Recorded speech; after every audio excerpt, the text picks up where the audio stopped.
The sky tonight is blacker than I've ever seen it before. It swirls with slow malevolence, growling and warning. My scarf is pulled up to my eyes, but my cheeks and nose are still burning pink with the bitter cold regardless. I'm in line with the others, waiting to board the ship that'll take me from the rig. The winds tonight are too powerful for helicopter travel, so ship it is. It's a military vessel, Royal Navy. The gray-white waves crash against its hull. Spray carries on up to the Union Jack ensign stamped on the side. I'm not sure if the ship's military nature makes me feel more or less afraid, but I don't have a choice. 7 workers are always selected to board.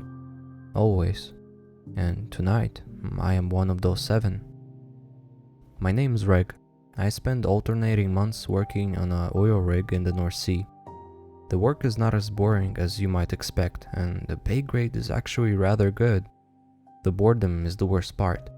The isolation, interspersed with the moments of intense stress and lightning-like panic.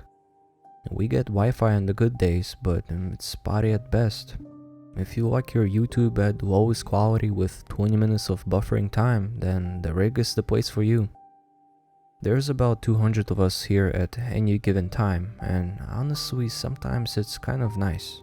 During the day, in rare hours of warmth, the sun sparkles off the pipes and the railings in white and bright yellow. The mood is cheerful, everyone has their purpose, everyone has their role.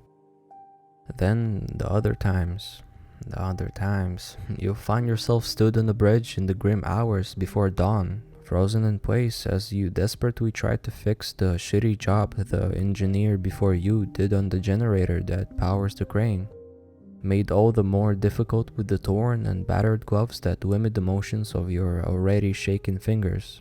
The protective goggles quickly steam to the point of uselessness, so you take them off, only for the icy rain to lash at once in your eyes. What can I say? There's good days and bad days, can't complain. My shifts on the rig are typical, as I mentioned, 1 month on, 1 month off. We get helicopters back as a squad of about 20 or 25. We go our separate ways once back on the mainland, and then I'll see some of them again next month when we return to work. Occasionally some of them will get moved to other rigs. Pretty straightforward.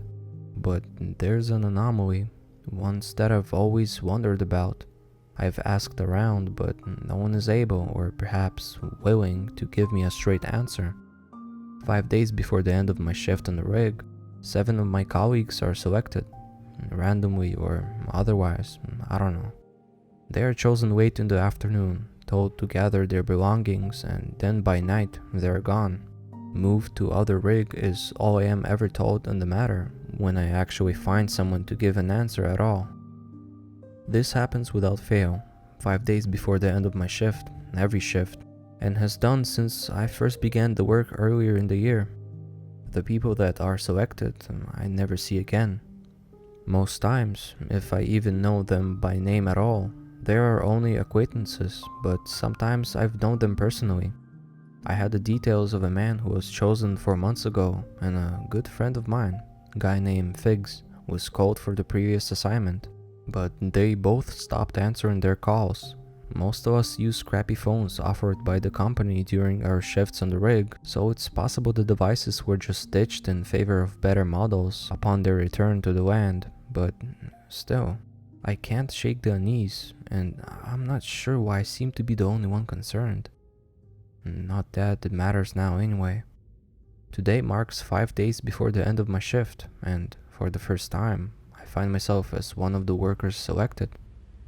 Normally, when I'm able to catch their departure for myself, they leave by helicopter, but tonight the sky is too fierce, so the aforementioned military ship has pulled itself alongside the rig.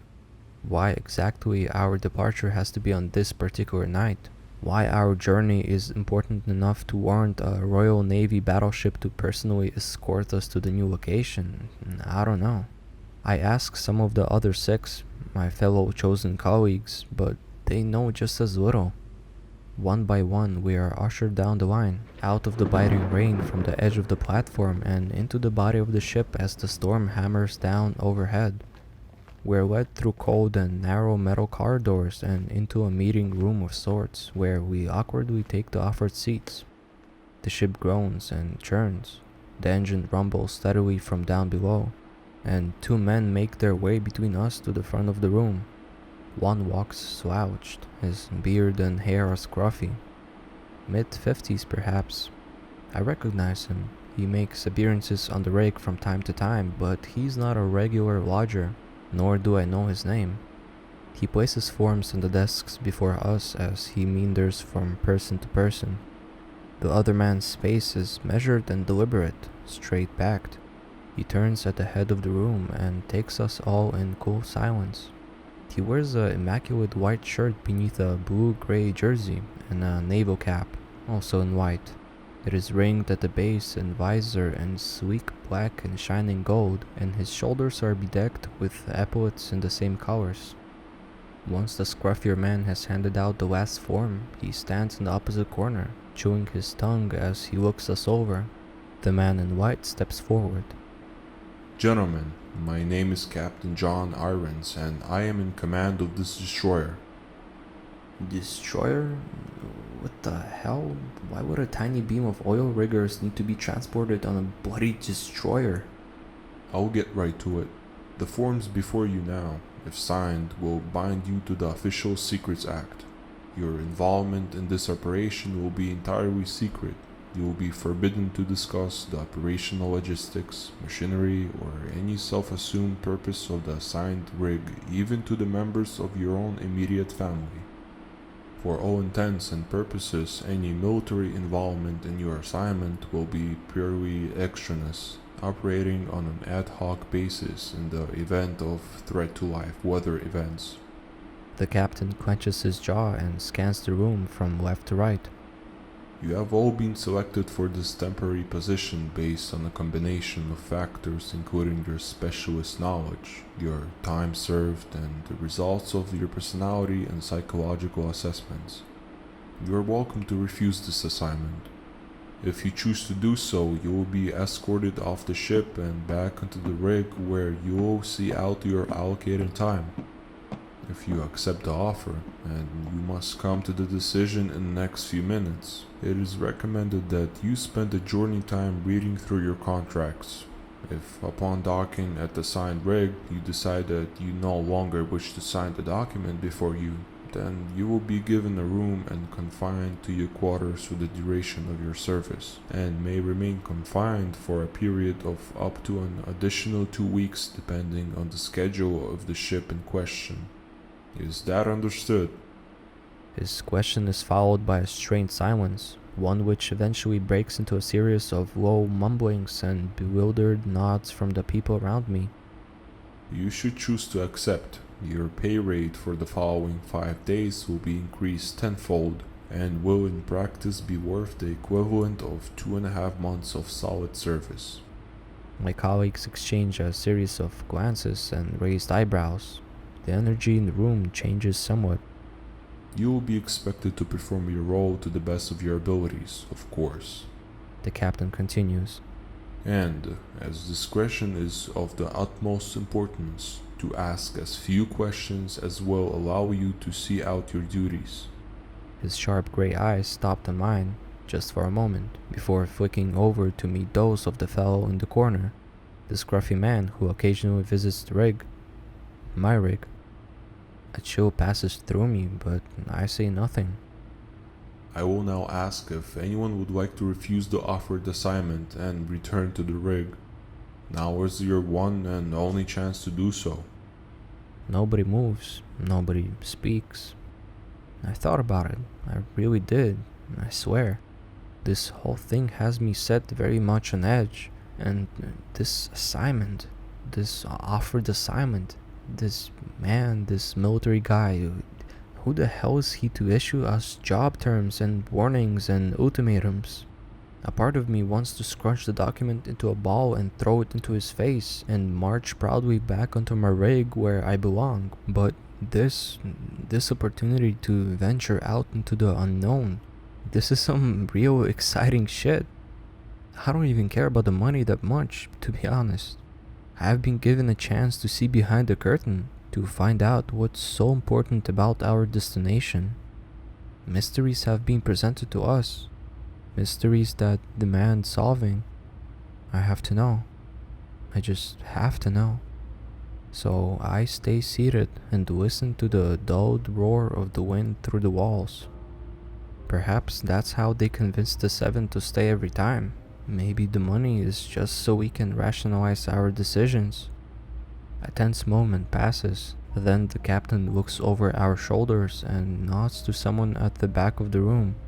I turn in my seat to see an officer raise a radio to his mouth as he steps through the door, speaking into it as he walks away down the corridor, and a minute later the rumble of the engine below grows like rolling thunder, and the ship, I can only presume, as there are no windows in the room, groans into slow life.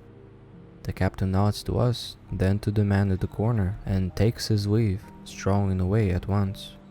And so we begin our voyage to the assigned rig, blowing onwards through the storm. I read through the Secrets Act before me as we make our journey over the waves. There's some seriously cool concepts in here. Makes me feel a bit like a spy, though there's some terrifying stuff too. The time drags on. I wonder exactly where it is we're going. Left with nothing but the sound of the engine, the flicker of turning paper, and the occasional grunt or cough from my colleagues, my mind begins to wander. They swirl with curious, dark-clouded thoughts. Dread creeps up on me. It ebbs and flows, coming and receding like the tide, and I start to wonder if I've made a huge mistake. We were forced to decide so quickly. My stomach turns. I look up and I meet the eyes of the man still stood in the corner. I clear my throat and sit up in my seat. "Excuse me, mate. Don't I recognize you? I see you in the rig sometimes."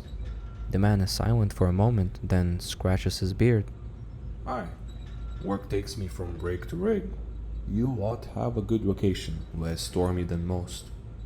"And what about the one we're going to? Will it be stormy there?" I ask. The man sighs, not in frustration, perhaps just with tiredness. Yeah, it'll be stormy.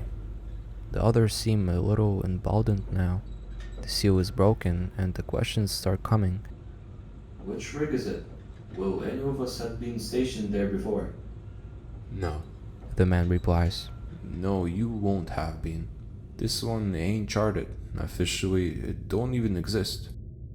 "Is the military owned then? Like a secret Navy supply of oil? Or is that why I've been taken by the battleship?" The scruffy man's eyes stare to the door at the back of the room and he rubs his nose. It ain't a oil rig as such.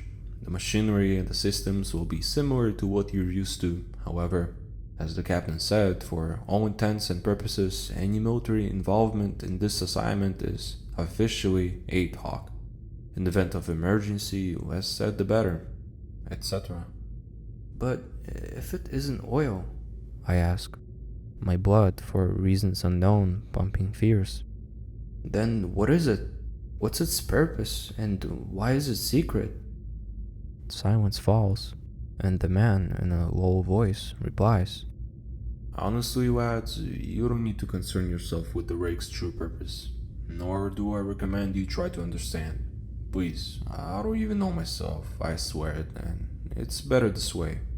I appreciate that this is a frustrating answer, but I must emphasize that it is in all our best interests for you to just do your work, take your money, and get the fuck home. Do you understand me? I nod quietly, and the crew alongside mumble their acknowledgements. The gears in my mind begin to turn and grind bitterly as the curious ship sails on into the night. It is well into the earliest hours of the dark morning by the time we arrive, the sky still black and angry as we depart the destroyer. I slip and stumble against the rail as the ship rocks over the surface of the swirling sea. We all signed the Secrets Act, of course. How could we not? The captain alights the ship alongside us, and as we huddle awkwardly on the rain-soaked platform of the rig, he goes to exchange some words unheard with a man in a uniform I do not recognize, obscured mostly anyway by an enormous blue jacket. I squint my eyes through the downpour and take in my surroundings. The rig is colossal, bigger than the one we departed and hectic. Even at this time of the night, the place is alive with people in heavy overalls and military uniforms. Soldiers can be seen patrolling at every level of the giant metal derrick. A group passes right by us. Most have the British flag emblazoned on their arms, but a couple towards the back have Norwegian insignia instead. Lamps and searchlights illuminate the rain in thick, heavy streaks as they scan the bridges and platforms, distorted shadow thrown across their surfaces by the rails and pipework. But inside the derrick, protected by the great iron skeleton, there's no pipeline for any oil. There is no hose that I can see, no drill line at all. I raise a hand to my eyes to shield them from the rain. I take a step away from the group and stare, even as a powerful beam of light washes over my face. Inside the crisscrossed metal tower is an enormous monstrous chain, the largest that I have ever seen. Each link must be the size of a car, at least. It is colossal and terrifying in a way I do not quite understand, and standing here on the platform only a few meters away, I find myself feeling very small indeed. The chain disappears behind the beams of the tower that supports it and below the surface of the platform. It extends, presumably deep down under the sea.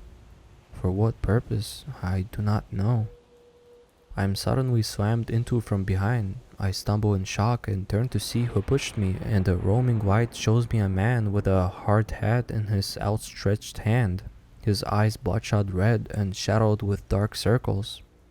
He is a mess, and when he looks at me, it feels like he's staring right through me. "Are you lot the takeover crew then?" he croaks out in a voice hoarse beyond exhaustion. I exchange looks with the men around me. "Yeah," I reply uneasily. "Yeah, I think we might be." A siren suddenly sounds at the far side of the derrick, a loud and obnoxious wail, and we jump and start in alarm. Well, as new arrivals do. The embattled man before me does not even flinch. He just closes his eyes, starts shaking his head. "No," he mutters, then louder. No, fuck. No more." He slams the hard hat into my stomach and marches past. The soldiers have begun bellowing orders, but I cannot hear them above the wind and the blare of the siren. Fear ripples through me as the platform beneath me starts to shake. Captain Irons from the ship is suddenly in front of us, barking orders. He's hastily reading off a list of names, telling my colleagues where to go, and in a chaotic scramble, they do as they're told. This does not seem the time or place for questioning of roles. The ground shakes. I hear the waves crash against the legs of the rig, and for that to be even possible, for me to hear them above the bellows and the roaring gale and the shriek of the siren, they must be colossal indeed. I can see some of the sea out of the corner of my eye, and it's a picture of wild, dark, and churning fury. But my gaze is focused on something else. Blood pounds in my ears to join the cacophony. I am vaguely aware of the captain shouting my name, but I fail to copy his orders. He stepped forward now, shaking my shoulder vigorously, but I cannot move. I am frozen in place in blind terror, and I do not even know why. There's something about this whole rig that isn't right. It isn't right at all. And I cannot tear my eyes from the great chain. The terrible chain, obscene in its size, is no longer still. It grinds and shakes with the storm, and I watch in disbelief as it starts to unravel, as if something, some unknown force, is dragging it desperately deep below the surface.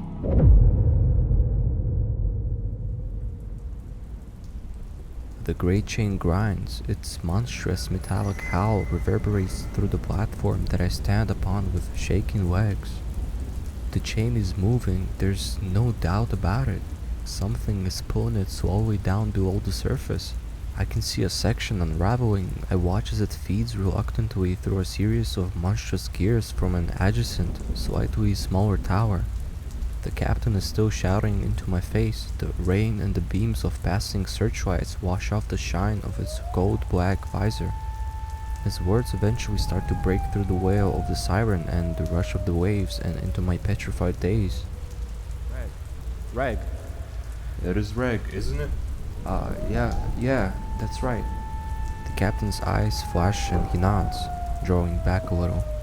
Look to the right of the tower, Reg, just behind you. You see that gray cylinder? I do. Waves of the siren's orange and blue light roll across it again and again. Yes, I see it. The reservoir, right? For the hydraulics? The captain laughs out loud, a disturbing and ludicrous sound amidst the tumultuous, relentless chaos. Smashing, He says, clasping a rough and heavy hand on my shoulder. and you feel your feet on the ground? You have your bearings? Yes, Captain. Brilliant, that's your station, old chap. Off you go, on the double. He tips his cap and strides off across the platform back to his ship. I watch him go for a second, then I feel the blood return to my legs. Let's go, Reg. They're counting on you.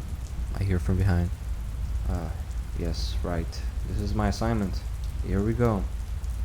My feet splash across the surface of the platform as I head to the nearest metal mesh stairs, fastening the hard hat I'd been rudely gifted onto my head.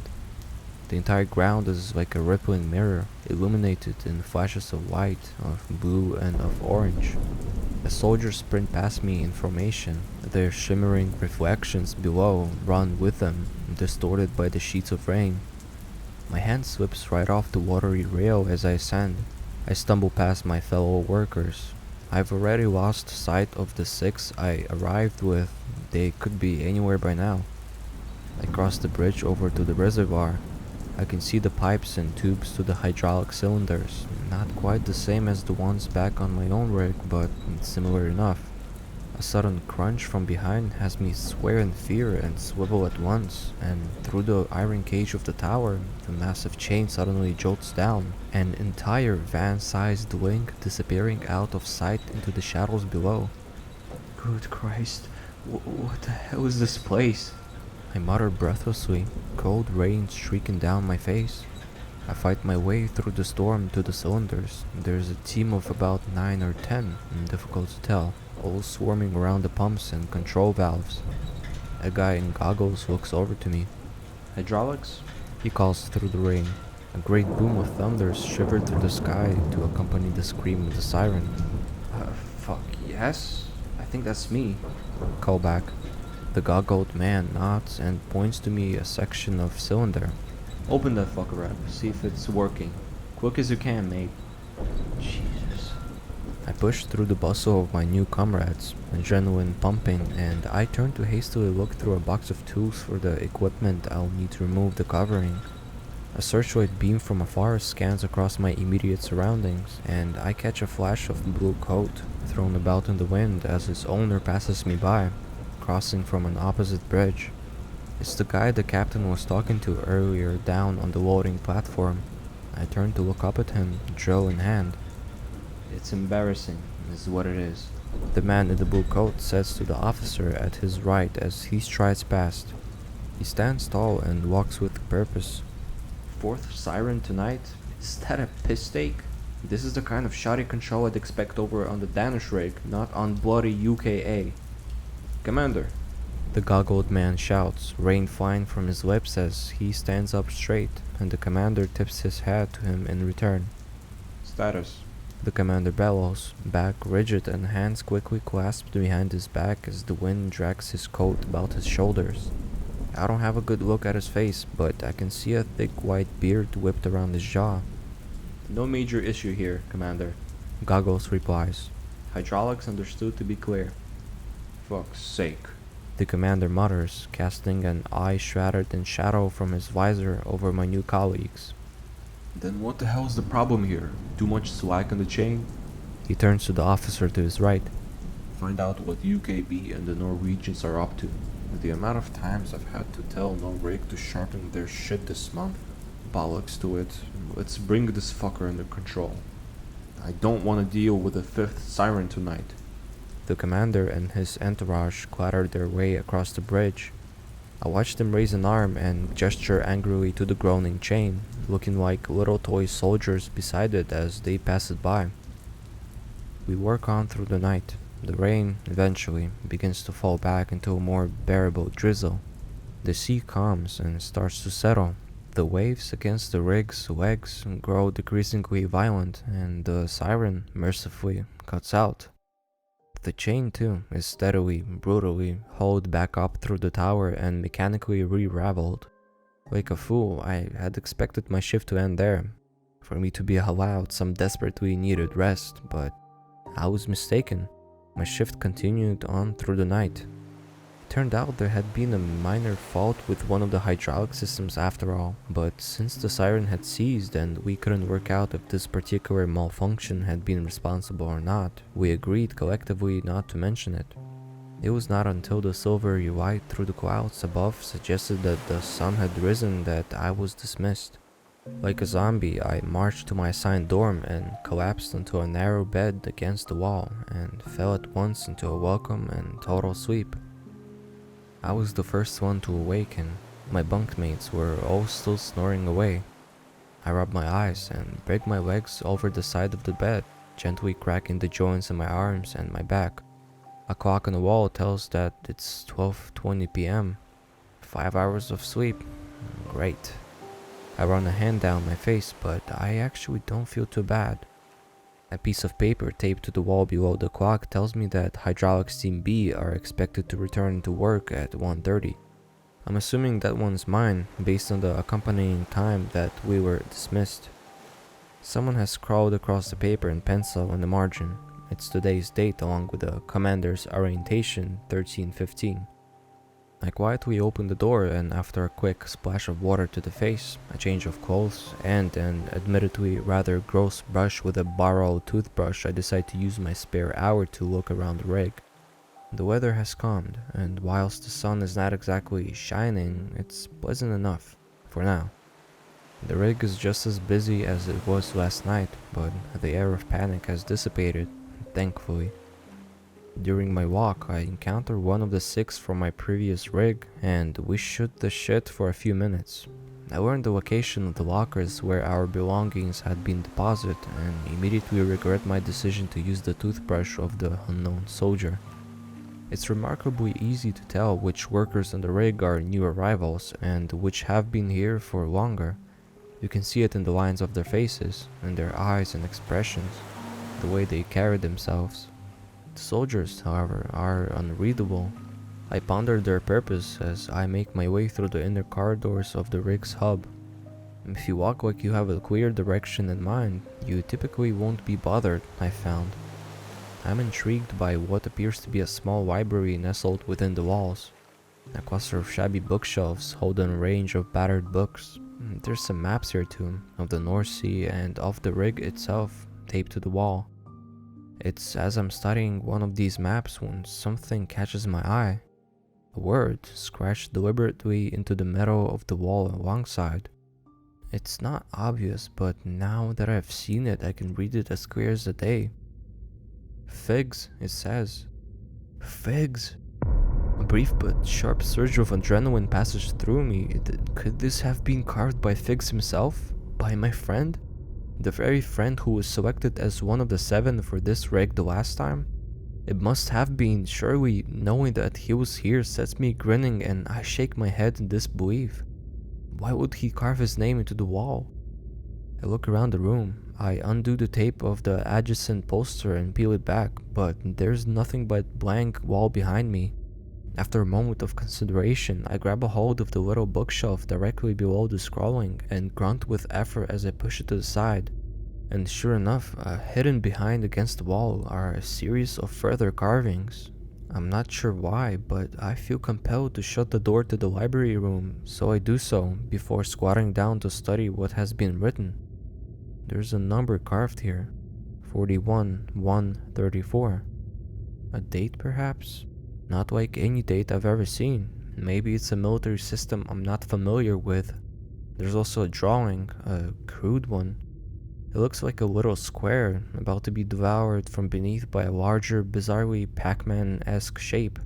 Or half of him, at least. Semicircle with a split for an open jaw.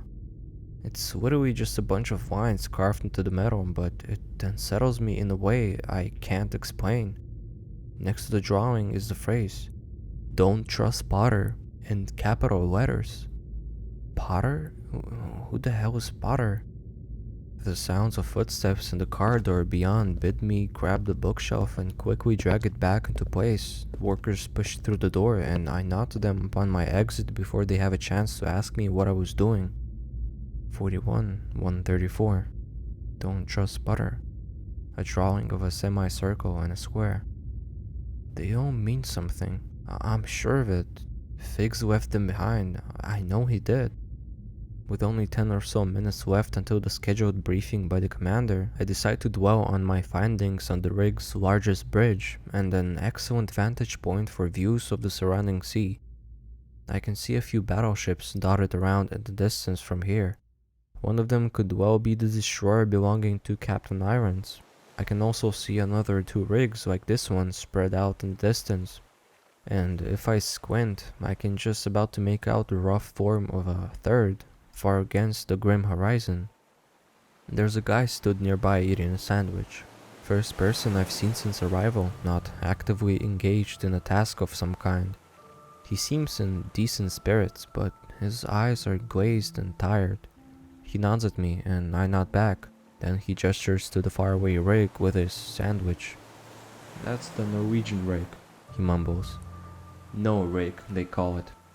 "Ah," I reply. I'm not sure what else to say. "My name's Reg. Nice to meet you, mate." "Aye," he replies.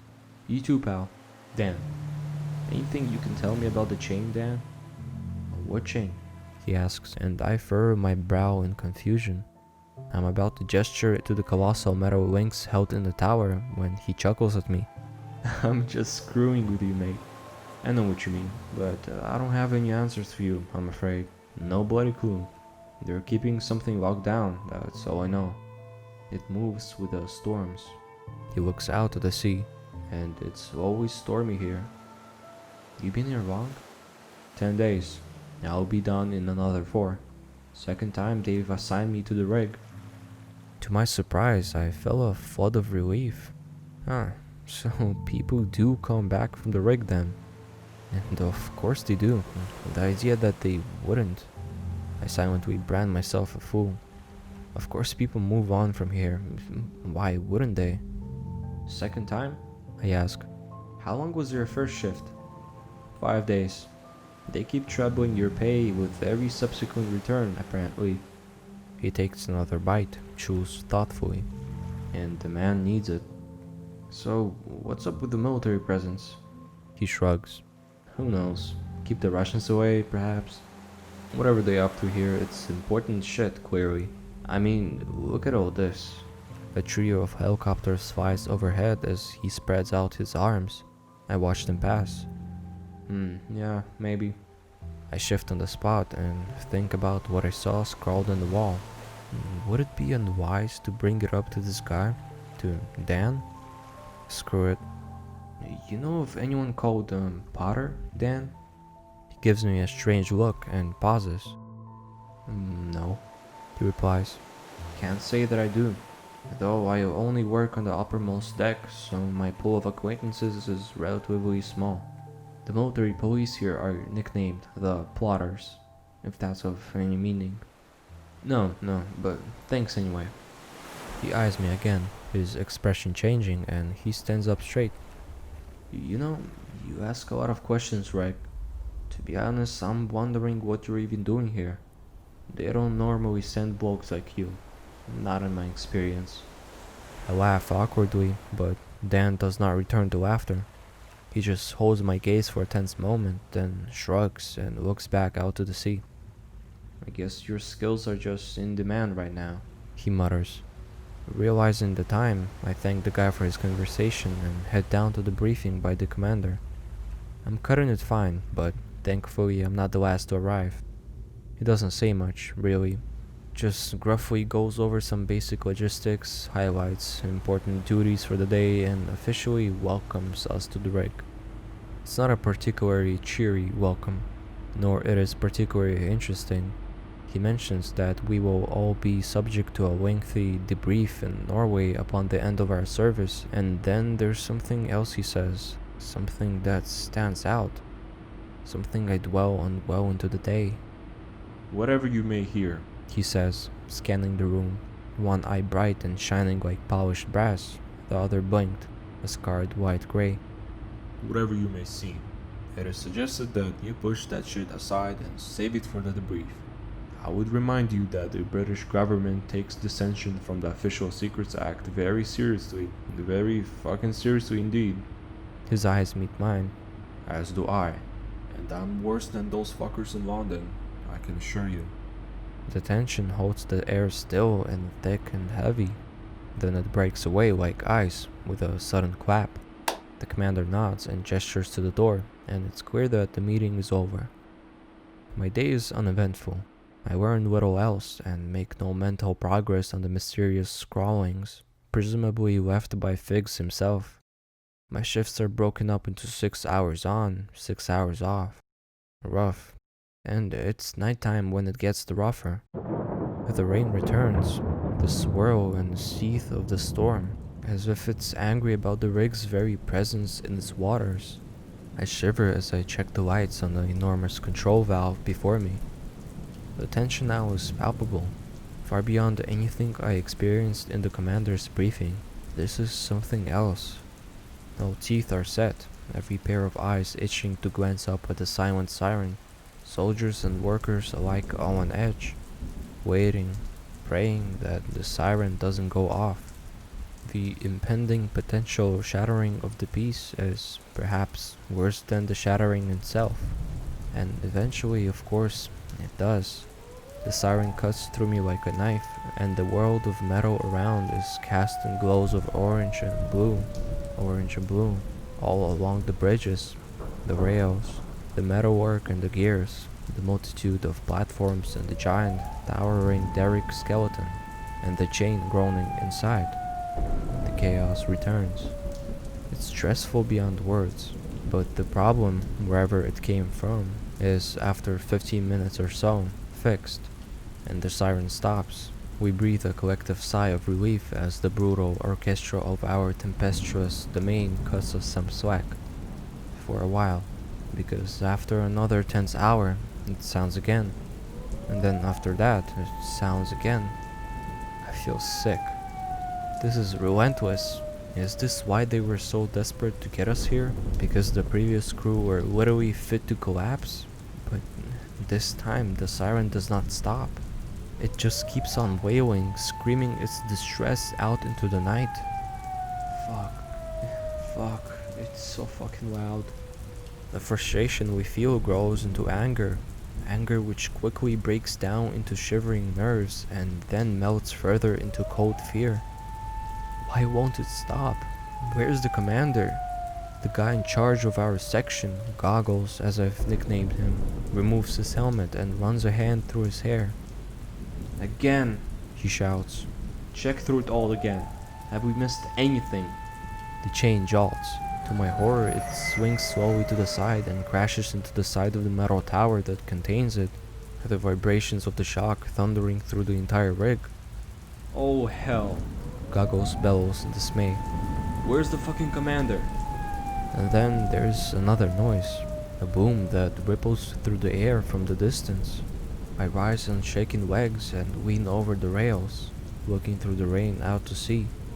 A warship of some kind, closer than before but still a ways away, is firing upon the churning waves. Its turrets light up in brilliant white, and then a half second later they are followed by the booms and the rattle of fire. There's something in the sea.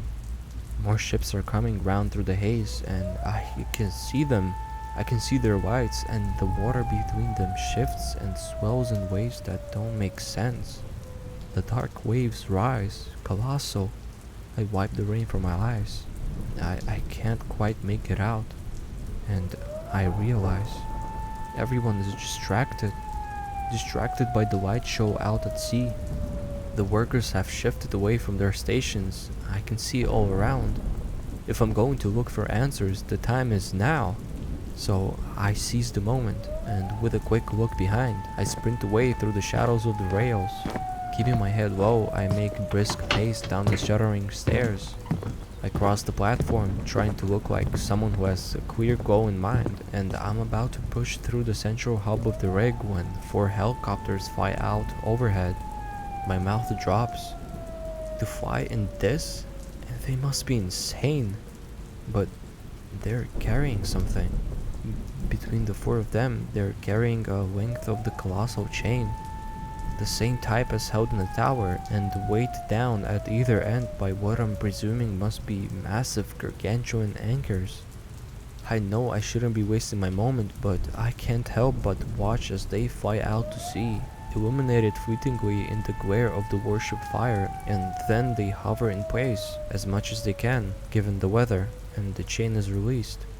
It drops down through the dark towards the swirling sea and smacks into the surface with a crash, the spray slow and massive as the iron sinks.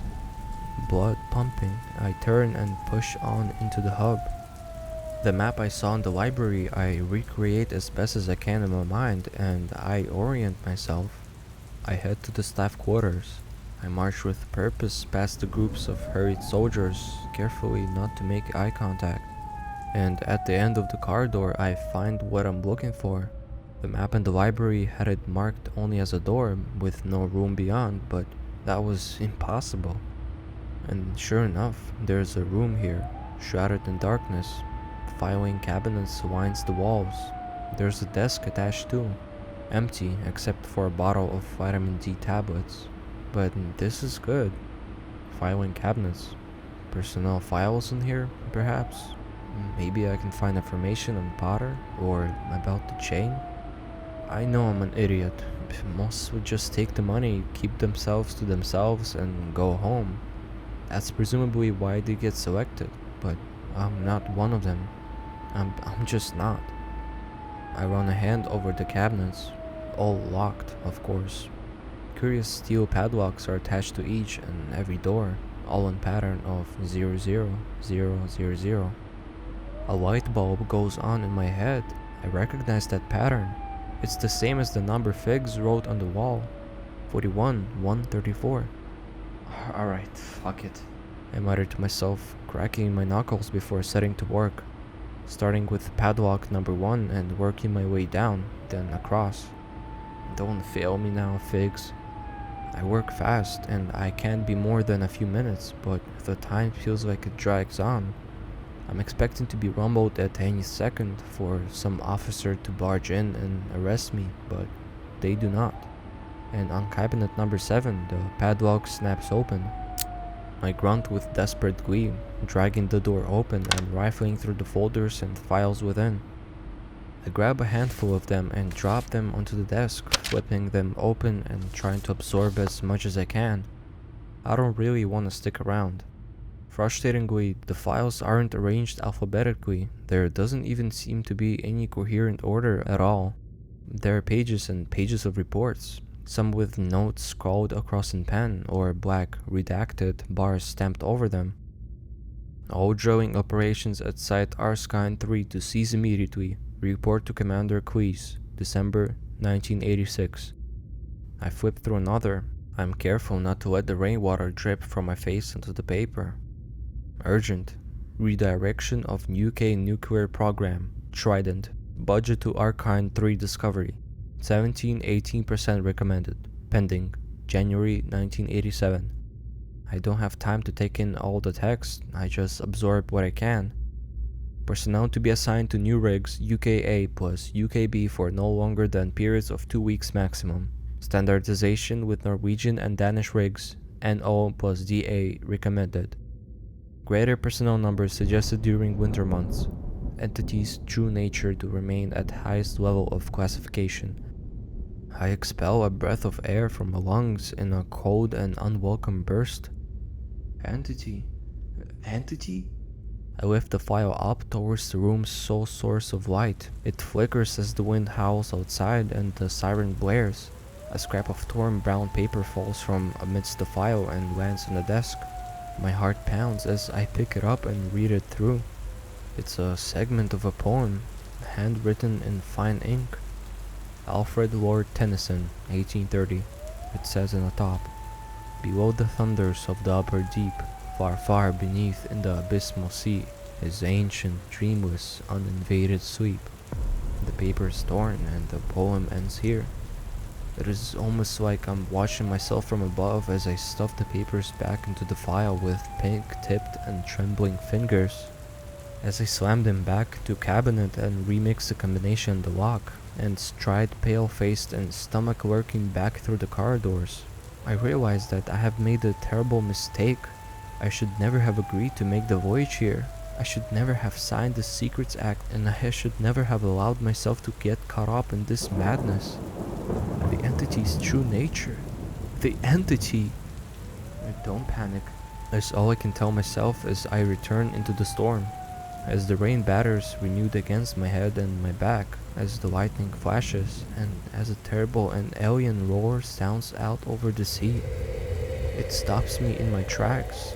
It is by far the worst sound I have heard since my arrival, and I have been privy to a great many disturbing sounds.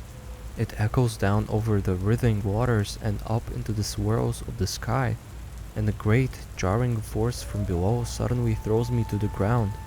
I slip across the surface of the platform, scrambling up onto my elbows, barely able to believe my eyes as the edge of the huge iron wheel is forced up against the far side of the rig from beneath. I watch as it smashes into a crane, which promptly disconnects from the rig with a sound of tearing metal and crashes down into the churning sea. The chain grinds against the tower. All around me is now pure panic, and with a cataclysmic crash, I am powerless to do anything but watch as the great chain wins the struggle and smashes through the side of the skeleton tower in a shower of broken metal. It tears through the edge of the rig, it swings round towards me, and it brings with the enormous wheel from below, dragged around the edge of the cracked far platform, and my screams become one with those of the siren.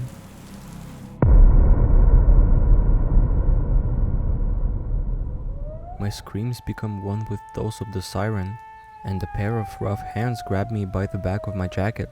I am hastily hauled across the platform through the rain as the chain swings by. It becomes clear that the links run through the colossal iron wheel, and between them they tear up the edge of the rig and smash the loading bays and the remaining cranes to shreds as easily as if they were made of paper. The roof of the rig's central hub is destroyed in a hail of shattering beam and concrete as the chain crashes relentlessly right through it. The hands release from the scuff of my neck and I slump to the wet ground with a splash. None of this feels real. It's like I am in a dream, a terrible, swirling nightmare. I turn to look up at my savior, and a flash of lightning out at sea illuminates the profile of the commander, his good eye shining in keen copper, the other shrouded in shadow. His coat is torn and his beard whipped wild. "To your station, lad," he bellows in a voice like the rippling thunder, glancing between me and the chain. "This night's not over yet, I tell you now." I scramble back through the puddles and grab a hold of a nearby rail, trying to bring myself to a stand. "What the hell is this?" I shout at him. What are we gonna do?" "Our duties," he barks back. More helicopters fly out overhead, struggling through the wind. An officer approaches and stops to a shaken salute as the shuddering chain is steadily dragged out to the sea overhead. The rig trembles. "Confirmed, Commander," the officer shouts. "Catastrophic failure in the accused section. But it's too late, they say. There's nothing they can do now." "They'll be dealt with come the morning," the commander replies. "Tell me about the pneumatics, the emergency reels. What do we got?" "Pneumatic reel 1 is gone, Commander," the officer replies. "Completely destroyed. Reels 2 and 3 are fit for operation, though reel 3 has been damaged." "Get them affixed to the tower, or hell, what's left of it." Soldiers sprint past in manic squads across the platform. The battleships fire into the waves in great rolling booms. both of them? The officer asks uneasily. But, Commander, the chain's current duress would suggest He stutters. if we lose both the Rios, get them affixed. The commander roars. Now! The officer swiftly brings up his arm into a salute and sprints off through the broken shifting shadows of the rails and the metalwork. Don't make me ask you again. The commander grunts at me, then turns to take his leave, but I call out after him, foolishly and desperately over the groan of the storm. Never in my life I had felt such dread. I'm drowning in it. It feels like the end of the world. What is this place, Commander? You have to tell me. What's down there? I know, right? I know about the entity. What is it? What are you hiding? The commander stops in his tracks. His coat ripples and thrashes in the wind, in time with its distorted mirror image reflected in the flooded platform below. He lights up from all angles in glaring orange, then blue, orange, then blue. Random bursts of white from the searchlights, from the lightning, and from the artillery fire of the distant warships accompany the colors of the siren in intermittent flashes. The shadows thrown are ever-changing and void black. He swells on the spot and marches right up to me. I stumble back in alarm, but he grabs my collar. Questions, questions, questions. He mutters, loudly above the clamor. I hate when the questioners are brought on board the rig. You know that? I fucking hate it. His eyes are wide and mad as he begins to drag me across the platform. His worn and hardened features, his white beard, they're deceptive, I now realize. The commander is strong and must be years younger than his looks would suggest. You know where they love questions, right? That is your name, isn't it? The submarines. His words register sharp. A tide of panic crashes against my broken constitution. I try to fight the commander away, but he trips me and throws me to the ground. They're struggling for crew, He says. They weren't prepared for active deployment tonight. I was about to order them down anyway. But you know what? I think they benefit from your expertise. You're of no use to me on the rig tonight. Visions of being trapped in a submarine flashed through my head. Claustrophobic, cold, unforgiving metal, surrounded by only the icy, churning black waters and the horror beneath the waves. The pressure growing as we sink deeper and deeper. No, I won't. I shout. His features are shadowed once again, but his silhouette shines bright against the thunderous night sky. So you know about the entity. Well, you're not the only one who knows things, right? I know that you abandoned your station tonight. I know that you shirked your one duty to the rig. And I know that the hydraulic sections during your departure has catastrophically failed. With every no, he takes another step closer, his voice rising. My heart lurches in distress. Get your ass in the fucking submarine and maybe I'll forget a few things. You understand me? Now get on your feet. Are you a man or a fucking dog? He hauls me up and drags me through a corridor of crisscrossed pipework and down onto a lower platform on the opposite side of the rig, a section with an edge that remains crack-free, unharmed by the drag of the colossal and broken iron wheel. He squats and hauls open a door in the ground with a clank. It reveals a rusted ladder that extends down towards the sea. He looks at me. Oh God. My options whirl around in my head to the beat of the siren's wails. I force my rain-soaked fringe from my eyes. What the hell do I do? What can I do? Run? Could I run somewhere? And what then? If by some miracle the rig survives the night, then they'll find you eventually, won't they? There's nowhere to run to, and you'll be court-martialed. Can civilians even be court-martialed? Would I just be shot on the spot? Or worse? Fuck. Forget being court-martialed. This is about your life. I swear with frustration. And what if the chain pulls the entire rig into the sea? And what then? A submarine might literally be the safest possible place for you, but why the commander's change of heart? What the hell is his game here? All these thoughts and more froth and bubble like the foam of the great waves below, but at the end of the day, there's no point pretending that my decision wasn't already made.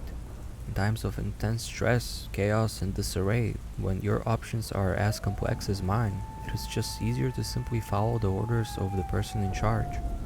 Maybe with hindsight I would have acted differently, I would have come up with some genius plan, but I don't have the luxury in the fire of the moment. So I furrow my brow. I call the commander a prick, and I ease myself down onto the ladder, bracing myself against its icy rungs. See you on the other side. The commander shouts at me, and I see him raise a radio from his belt to his mouth. He kicks the trapdoor closed as I begin my shaky descent. Down I climb, rung by slippery rung. The sounds of the sea below grow louder. There's a monster down there. I'm sure of it. What else could it be? The entity. Rung after rung. Oi, Shouts a megaphone distorted voice from below, breaking my train of thought, and I nearly slipped from the ladder in fright. I grab a tighter hold and twist my neck to see below. There's not much of the ladder left. It goes down a couple more meters, and then the end is lost to the swirling, swelling waters. The uppermost hub of a great grey submarine has surfaced beside. It rocks subtly in the churn. I didn't even hear it rise. A man in overalls has opened the hatch on the top of the hull, his upper half visible. He waves at me. Hydraulics? His voice blares through the megaphone. I nod as obviously as I can. I force the fear from the lungs to shout out a reply. Yes, fuck yes, that's me. Great, jump. He replies. Jump? I can't bloody well jump. Shouldn't there be a boat or a bridge or... I can't hear you, mate. Megaphone replies. Come on, as quick as you can.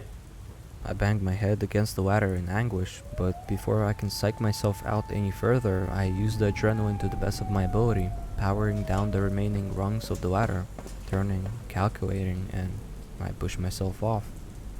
My legs kick through the ice and the salt of the sea air, my arms flail, and I land with a thud on the hull of the submarine. Megaphone reaches over and grabs my jacket, and he hauls me through the hatch and down into the vessel's body. I use the rungs of the submarine's ladder to slow my descent, but essentially crash to the floor in a rain-soaked heap. I roll onto my side, coughing. I'm in hell. I choke out. Not yet, you're not. Megaphone replies grimly, helping me to my feet. He then climbs the rungs, reaches up, and draws the hatch closed with a slam. The sounds of the storm and sea are muffled instantly, largely replaced by a slow and all-surrounding rumble. Terry. He says, sticking out his hand. I take it, shivering. Reg. Thanks for coming down, Reg. We appreciate it. Yeah, well, I didn't really have much of a... I feel my surroundings shift. I flinch as my ears pop, one after the other. We're going down. This is all so sudden. All of this. It's just go, go, go. It's insane. Only moments ago I was watching the chain get ripped out of the tower itself. What could do that? What kind of thing would have such power? And what if the whole length of the chain unravels? What then? The recent memories flash through my mind, and I have to grab a hold of a nearby line of pipe to keep myself from staggering. Terry looks at me with sympathy. Hang in there, mate. You're better off in here than up there. Trust me. They tell us they're losing the chain. I nod, breathing deeply. In and out, in and out. Come on, I'll show you to the exhaust valves. They aren't operating quite as they should be. Wouldn't normally be cause for major concern, but, you know, these are relatively uncharted waters, if you'll pardon the pun. I don't respond, but straighten and follow him to the engine's room further below. The rumble of the water around us is paradoxically rather calming, if I don't think about it too much. Terry continues. We're glad to have you. Our normal hydraulics guy were stolen yesterday for the maintenance on the Hotter. The what? He gives me a look. Don't you know? The drill? It's an acronym. Hydraulics Operated Deep Drill. We call it the Hotter. Military folks sure love their acronyms. I remember what I had read in the report, in the secret file. All drillings operations to cease immediately, 1986. Report to Commander Quees. I thought they stopped all the drilling. Yeah, for oil, obviously. But the Hotter's tiny. They sent that thing down on rare occasions for samples from the seabed. Bewildered and struggling to process, I come to a stop in the engine room. Terry clasps me on the shoulder and directs me to the tools, then takes his leave, telling me where to find him if I need him. And so, like a programmed machine, I just set to work. I do what I do best. It's why I'm supposedly here, after all. I look around me as I work. There are no windows. I haven't seen any since entering the submarine. I quite like it. I can sort of pretend that none of this is happening. I can pretend I'm back on my own rig, working happily. I haven't been blackmailed into a military submarine. I'm not trapped hundreds and hundreds of meters beneath the sea. I was never sent to an uncharted rig in the middle of the ocean. I'm not at risk of losing my life in a world of unimaginable nightmares. And I am not at the immediate mercy of an unspeakable terror that sleeps beneath the surface. Except it's not sleeping anymore, is it, Reg? I push these thoughts aside and work as best as I can on the hydraulics before me. I don't know how much time passes, but once I believe I have completed my task to a satisfactory degree, I clamber back up through the levels and head through the submarine corridors. They are narrow and cold. The clanks of my footsteps echo and reverberate softly around the walls. They are also curiously empty. I always imagined military submarines to be busier. I do, however, find some other people when I push through a metal door at the end of the corridor and into a room near the front and top of the submarine, a room affixed to the central hub. The level of light is low and green. The room is illuminated by a series of dim bulbs overhead. To my surprise, the front of this room is curved and not made of metal. It has instead been built with glass, or at least some other thick, transparent material. Beyond is only the deep and the dark of the sea. The submarine's weak beam lights catch on nothing but water. There are 5 others in here with me. One is clearly the captain, a man in gray. He turns in his chair and nods at me. I'm still taken by the glass. What the hell is this? I ask. Military subs don't have the walls of glass, do they? I thought they were solid metal. Terry shoots me another questioning look. Well, of course they don't, but this isn't a typical sub, is it? Some of the other members of the crew had turned to look at me with similar curiosity. One of them, I realized to my bewilderment, is shrouded in what appeared to be religious robes of some kind. I feel like I'm losing my mind, I choke out. What are you doing on board? Well, I'm the submarine chaplain. He replies cautiously, raising an eyebrow. The what? You mean like a priest or whatever? Why would they need one of those on a submarine? Everyone is staring at me now, the confusion on their faces even greater perhaps than the confusion on mine. It becomes clear that I am not the type of person they were expecting to get sent to them. Their silence is sharp, the engine grinds, the sea rumbles, and then several of them lean forward and start asking me questions at once. Wait, you were briefed, right?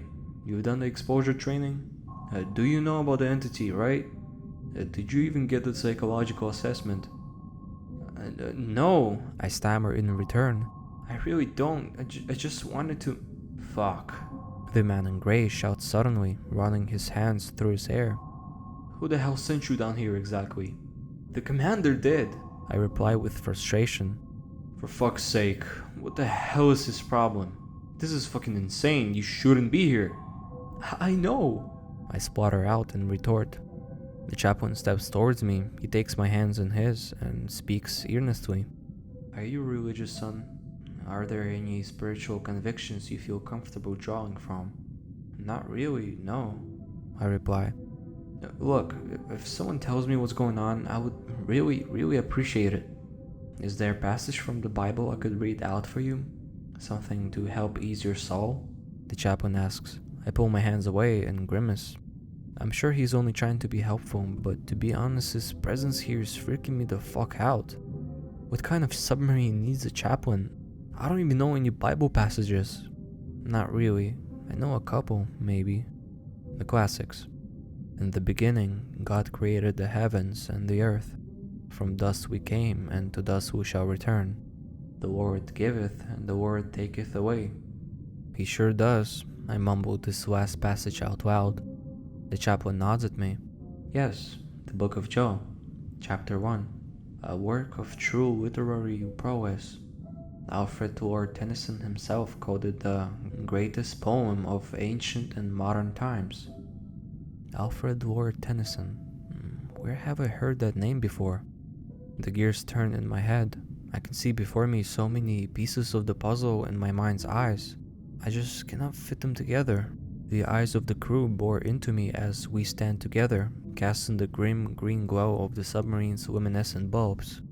I'd like a reading from the Book of Joe then, please. I say quietly as the submarine pushes through the deep. The radar blinks silently. The chaplain nods and draws a small Bible from his pocket. Certainly, lad. Any particular passage? The numbers scratched in the wall in the Rake library return to the forefront of my mind. 41, 134. Yes, actually, I mutter. Chapter 41, verses 1 to 34. The chaplain furrows his brow but nods. I'm not familiar with that particular passage, but I must admit.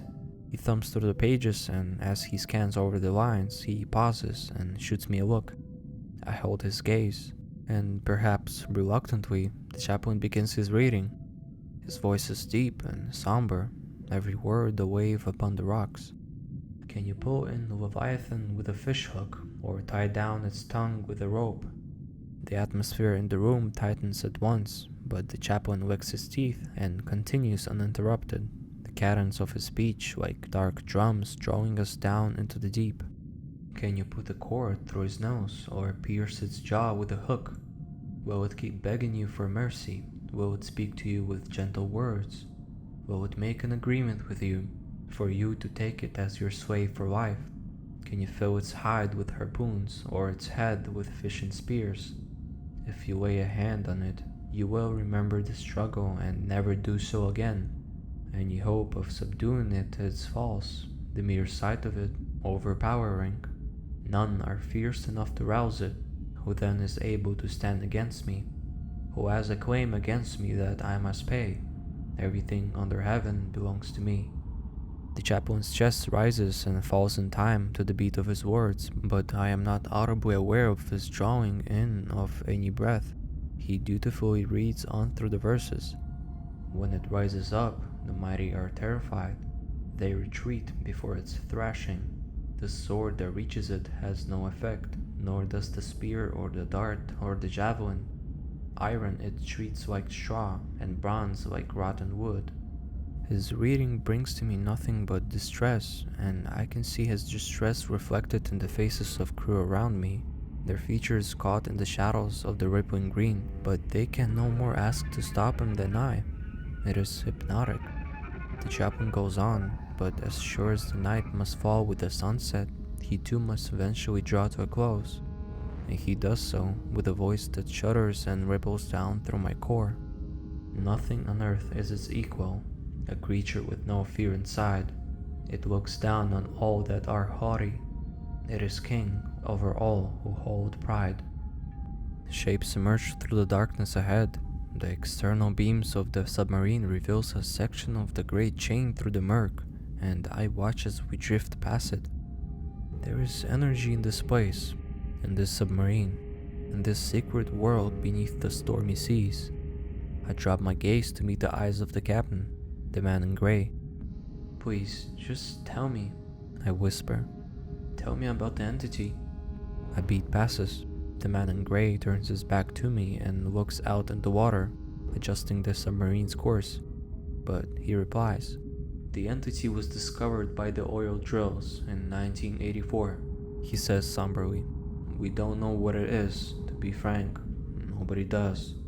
I admit, however, that it is entirely possible that the folks at the top know more, and are just keeping the information secret. The sonars give us an idea, a rough picture of the entity's form, but we have never been able to see it all at once.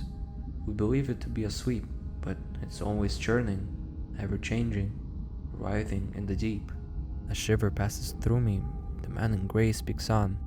The entity seems to be more or less alert with the varying cycles of the moon and the different seasons of the year. We use firepower when necessary, to try and push the entity in directions we deem desirable and keep it down with the chains. There are further chains connected to the other three primary rigs, UKB, the Norwegian rig, and the Danish rig. The chains were easier to attach at the beginning. He swallows. It's harder now. They tell me they're afraid that the entity is going to wake up. Though, given tonight's reports from the rig, it's quite possible that the entity's sleep has come to an end. My head throbs and my mouth has gone dead dry, but I lick my lips and give voice to my clouded thoughts. So, why don't you just destroy it? Nuke it or whatever? Surely it must be more cost effective and less dangerous than whatever the fuck is being done right now, right? It's not about the entity itself, Reg, says Terry to my left. What do you mean? How can it not be about the fucking monster? Intel suggests, Reg, that the entity is sitting on something, slumbering above it. Something important beyond our understanding. The current working assumption is that the entity is situated above what we believe to be a gate. Of what manner exactly we don't know, but the fear is... He sighs. The fear is that if the entity goes, if we actually succeeded in destroying it, then whatever lies beneath the gate, it would be wide open. I finish. Unguarded, perhaps. Terry nods. And we don't know what might come through the other side, he says quietly. Shadows dance in the corners of my vision. A deep and terrible cosmic fear rushes through me. I have never before felt such a sudden and powerful surge of vicious realization, of understanding, of seeing for the first time how utterly, truly tiny I am, how comically insignificant. I am barely comparable to the smallest spark and the shortest wire in the most purposeless machine on the entire rig. Bile rises up in my throat and I choke it out. My stomach contracts and my breaths come sharp and shallow in time to the sudden beeps of the sonar, and I'm vaguely aware of everyone rushing back to their stations. I can feel the submarine further adjust its course. The chaplain is muttering under his breath, a low and steady chanting, and the shifting gray-black shapes beyond the submarine's windows light up a little brighter with a boost to the beams. The beams reflect off massive lines of chain, all interwoven and connected, dragged across the submarine's field of vision through the deep. They're huge, so impossibly huge, and the water, in places beneath and around the chains, hardens. It shimmers in ways that don't make sense. It absorbs the light like the black of space, and yet somehow seems to return it in strange new patterns across its form, shifting gray to green to black, over and over. I cannot look away. I am aware of shouting voices. The vessel shudders and fires. Torpedoes are launched through the water ahead, and when they connect with their target, with the terror beyond size, they flash, just for a second, providing only the briefest of glimpses of their surroundings. They show me colossal, writhing, long and interwoven limbs, jointless and furious. A flash, further sections of chain that ensnare them, pulled taut, grinding. A flash, great black and shifting rune-like lines and markings across these titanic appendages. I can hear a song. It flows with the roaring beyond in the deep. The melody, jarring at first, changes rapidly. It becomes quickly soothing, and the sound of it makes me feel calm. It comes with none of the dread I felt with the words of the chaplain. Instead, it makes me feel whole, like I matter. I take a step closer to the glass. The submarine weaves its way through the chains. A flash. I see the material of the great twisting limbs pulled taut over something skeletal, the size of a mountain. A flash. I see one of the limbs thunder through the dark water right in front of the glass. The submarine takes a hit and I stumble to the floor. A siren blares, but still I do not look away. A flash, and I see an eye, out there in the dark. I look into it and it looks back into me. The membrane peels back and a brighter eye pushes through. The the pupil long and rectangular. This pupil breaks apart into smaller circles beyond count as I watch, mesmerized, and it splits open further. The surface of the eye rolls back to reveal only darkness, pitch void, nothing, and the world goes black. I dream only of the song. Its melody does not dissipate when I awaken. I am in a medical bay of sorts. I'm not sure where. The presence of the commander at the far side of the room would suggest I am back on the rig. A window is visible in the corridor beyond the open door. The pale light that streams through would imply that the rig survived the night. For a moment, we exchange no words. Then I break the tension. You saved the rig then? Aye, the commander replies.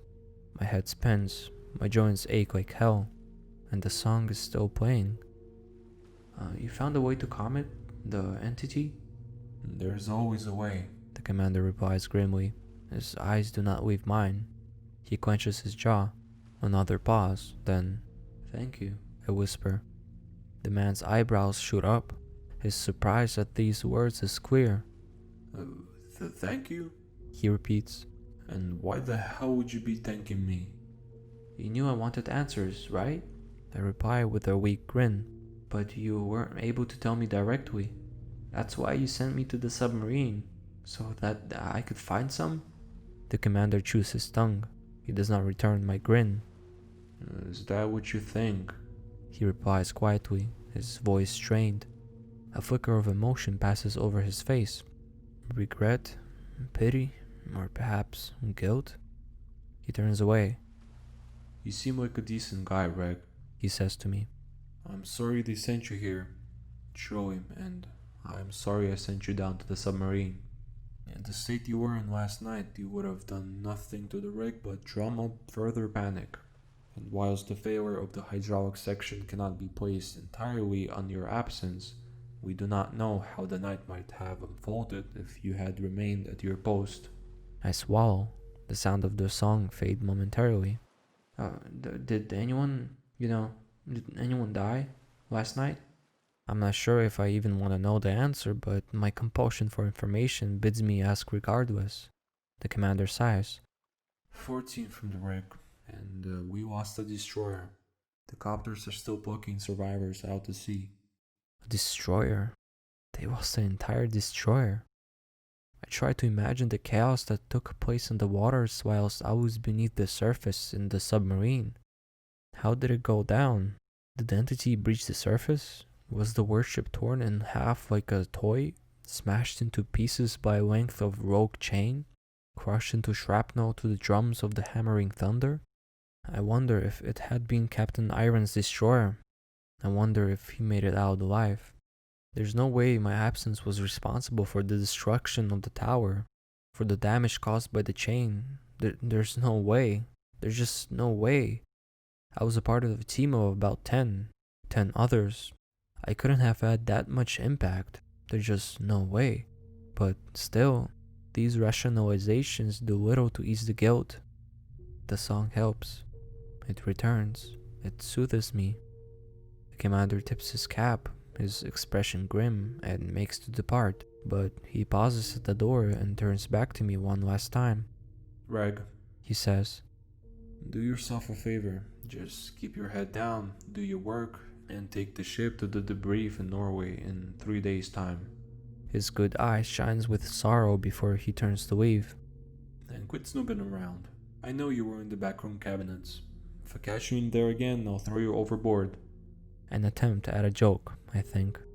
He chuckles awkwardly, and I chuckle back, but the air is one of sadness. The song helps. It mellows me. I listen to it play through my head as the commander leaves, and his footsteps echo away down to the corridor. And for the next 2 days, I follow the commander's advice. I try my hardest. The chain is gradually hauled back in, pneumatic reels affixed and groaning under the strain, supposedly, hopefully, doing their jobs. Helicopters bring us parts and grids of metal for repairs. The platforms are cleared of debris. The work goes on, but I am present only in body. My mind twists and turns and constantly swirls.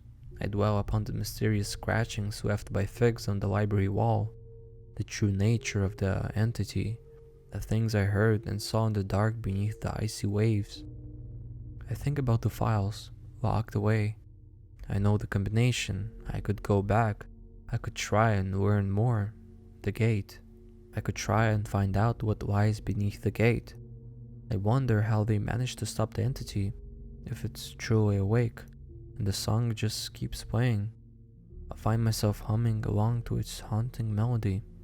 Other workers shoot me glances as the day progresses. I have to keep checking myself. The song agitates and stresses my thoughts and theories into a fever. I begin to wonder if there are ways back onto the submarine, just for another look. One more look at the entity. That's all I need. Just one more look. I think about the eye. Terrible and yet incredible. The following nights are eventful, as I had come to expect, but none are so wild and chaotic as the night that the chain was torn from the tower. The storms rage on, but the warships are not called into action. They watch cautiously from the sidelines out at sea as the waves crash ceaselessly against their hulls. And on the 5th day, I find myself here, in the break room, enjoying a rare and not entirely within the rule burst of Wi-Fi, typing out my experiences into this mail to you, Figs. Apologies for the formatting. I wanted the words to flow as my thoughts did at the time the events took place. I'm breaking the Secrets Act here, so don't screw me over. Besides, the connection keeps dropping. I'm not sure if this email will ever get through to you. Maybe if it does, this will be the time you finally reply to me. I hope you're right, mate, wherever you are. A window in the wall beside me shows the approaching storm that gathers in the distance. Lightning crackles silently against the horizon, and the hairs on my forearms rise. I've taken a risk and gone against the commander's advice. An opportunity has arisen, you see. The Hutter, the little drill that Terry told me about, is going down to the seabed tonight to collect samples. You can fit people inside it, about a dozen or so. I requested to go down with them, down to the bottom of the sea, just for a chance at another glimpse. A glimpse of the entity. Not that I told them that, of course. I was refused, but I was informed by one of the officers that the pneumatic-operated deep drill will also be going down a little later in that night, for the same purpose, I presume. I've had a little look around it. It's a strange-looking thing, like a big metal square. Well, not that big. Big enough for maybe 6 or 7 people, connected to the rig via tubes and pipes and cables. The floor is made of 2 different metals, with a crack that runs down the middle, and they need volunteers. They're here in the break room with me now, waiting to be allowed on board. They're all chatting excitedly, asking all sorts of questions, guessing that they might find or see down there in the dark. And I'm going with them. I have to. I have to know. I just have to. I wish you could hear the song, Fix. It's nothing I've ever heard before. It's beautiful. Anyway, I'd better sign off here. I think they're calling for us. Hopefully, mate, I'll get to see you soon. All the best. Greg.